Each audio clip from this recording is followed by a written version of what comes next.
আমার অনেক দিনের স্বপ্ন ছিল আমি অনেকগুলো অটো কিনবো। আগে ছোটবেলায় যখন পড়ালেখা করতাম না তখন আমার ভালো লাগতো না যে কি পড়ালেখা করে কি বাল ছাতা মাথা হইব, কিন্তু অটো কিনলে আমার মাথা ভিতরে একদিন রাত্রেবেলা ঘুমানোর সময় আমার মাথার ভিতরে বুদ্ধি আসলে যে আমি অটো কিনবো।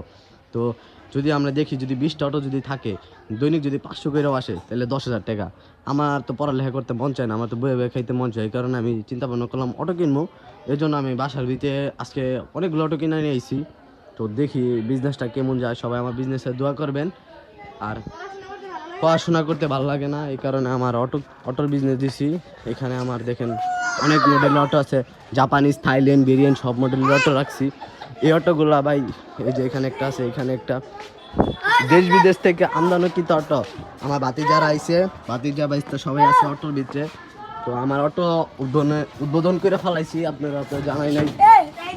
ব্যবসা দিছি, এই ব্যবসা যে বরকত হয় তাহলে আমার জন্য আপনারা দোয়া করবেন যে আমার অটোর